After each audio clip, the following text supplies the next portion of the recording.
कई लोग कहते हैं कि हम सबकी बातों में आ जाते हैं, पता ही नहीं चलता कौन इंसान अच्छा है कौन इंसान बुरा है। हम तो सब पे विश्वास कर लेते हैं और हमारे साथ धोखा हो जाता है।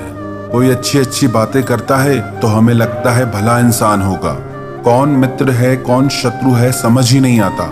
नीति शास्त्र का एक श्लोक है, परोक्षे कार्य हंतारम प्रत्यक्षे प्रियवादिनम वर्जये तादृशम मित्रम विषकुंभम पयोमुखम। अर्थात जो पीछे से काम बिगाड़े, पीछे हमारी बुराई करे, पीछे हमारे लिए गलत गलत बोले, हमारा कुप्रचार करे या हमारा अनिष्ट करने की चेष्टा करे और सामने बड़ी मीठी मीठी बातें करे, हमारी तारीफें करे, हमारी प्रशंसाएं करता फिरे, ऐसे मित्र को त्याग देना चाहिए।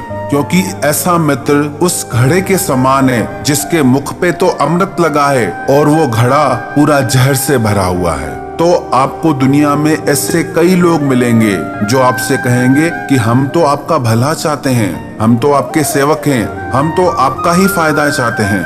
याद रखना एक बात, आपके फायदे के लिए कभी कोई आपके पास नहीं आएगा। जब भी कोई आपके पास कोई योजना लेके आता है, कोई ऑफर लेके आता है, कोई प्रपोजल लेके आता है, तो सबसे पहले वो खुद का फायदा देखता है।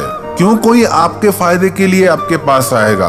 कंपनियां ऑफर निकालती हैं कि आपको हमारी कंपनी से, हमारे प्रोडक्ट से क्या क्या बेनिफिट्स हैं, पर उनको आपके बेनिफिट से मतलब नहीं, उनको खुद के बेनिफिट से मतलब है। एक व्यक्ति एक दवाई की दुकान से दवाई लेने गया। उस व्यक्ति ने उस दुकानदार से पूछा कि ये जो आपकी दवाई है ये फायदा तो करेगी ना, क्योंकि हमारे पिताजी की तबीयत बहुत खराब है। दुकानदार ने कहा क्यों नहीं फायदा करेगी, बिल्कुल फायदा करेगी, ये दवाई हमेशा फायदा करती है। उस व्यक्ति ने जाके वो दवाई अपने पिता को दी और उस दवाई को लेने के बाद उसके पिताजी मर गए।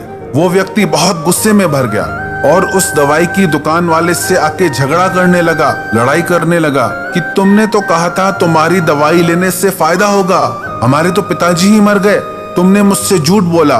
दुकानदार ने बोला भाई मैंने तुमसे बिल्कुल भी झूठ नहीं बोला, तुमको दवाई से फायदा हुआ हो या नहीं हुआ हो, लेकिन मुझको फायदा जरूर हुआ, क्योंकि तुमने दवाई खरीदी तो उससे मुझे फायदा जरूर हुआ।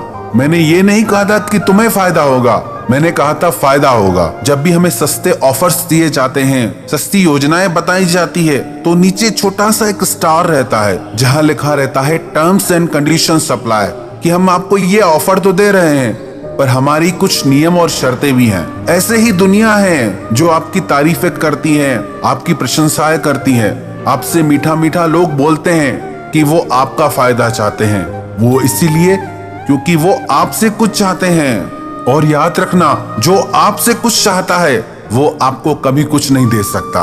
तो कभी भी ऐसी योजनाओं में फंसना ही मत। Nothing is free in this world, कुछ भी फ्री नहीं होता। फ्री की चीजें अधिकतर बहुत महंगी पड़ जाती हैं और ऐसे ही फ्री की तारीफें भी बहुत महंगी पड़ती हैं।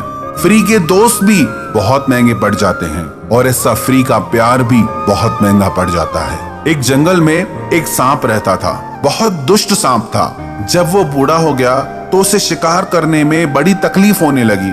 उसने सोचा मैं कैसे अपना गुजारा करूंगा। फिर उसने एक योजना बनाई। वो नदी किनारे मेंढकों के पास गया और उन मेंढकों को जाके बोला कि मैं तुम सभी मेंढकों को अपनी सवारी कराना चाहता हूँ। मैंने अपनी जिंदगी में जितने भी पाप किए हैं उन सब पापों का मैं प्रायश्चित करना चाहता हूँ। पहले तो मेंढकों को विश्वास नहीं हुआ कि ये ऐसी बातें क्यों कर रहा है। उन्होंने सांप से पूछा कि हमको सवारी कराने से तुम्हारा प्रायश्चित कैसे होगा? तो उस सांप ने कहा कि मेरे सपने में स्वयं परमात्मा आए थे।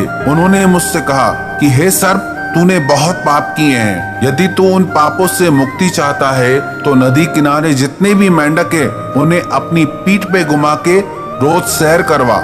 उन मेंढकों ने कहा ठीक है, हम अपने राजा से पूछ के आते हैं। वो सब मेंढक राज के पास पहुंचे। सारी बात उन्होंने मेंढक राज को कह सुनाई। सबको लगा कि बहुत अजीब बात है, विश्वास तो नहीं हो रहा, पर अगर वो प्रायश्चित करना चाहता है तो बहुत अच्छी बात है। और सब मेंढकों ने सोचा इसमें हमारा कितना गौरव बढ़ जाएगा कि मेंढक सांप की सवारी करते हैं। वो सब मेंढक उस सांप के साथ घूमने लगे। वो सांप उन मेंढकों को अपनी पीठ पे बिठा के एक गुफा पे ले जाता था। जैसे ही सारे मेंढक उतरते, वो आखिरी वाले मेंढक को खा जाता था और किसी को पता भी नहीं चलता था। ये सिलसिला रोज ऐसे ही चलने लगा। रोज एक एक करके मेंढक घटने लगे और एक दिन ऐसा आया कि मेंढक राज अकेला रह गया। उसने सांप से कहा कि मुझे समझ में नहीं आ रहा कि सारे मेंढक कहाँ चले गए। तो सांप ने कहा, अभी बताता हूँ कहाँ चले गए। उसने उस मेंढक को भी खा लिया और उसने उसे भी वहां पहुंचा दिया जहां उसने सारे मेंढकों को पहुंचाया था। तो कभी भी दुष्ट आदमी की बातों में मत आना, लालची आदमी की बातों में मत आना, क्योंकि वो सिर्फ आपसे अपना स्वार्थ सिद्ध करना चाहते हैं। आपके फायदे की नहीं पड़ी किसी को, आपके फायदे की सिर्फ आप सोच सकते हैं, आपके माता पिता सोच सकते हैं, आपकी फैमिली सोच सकती है।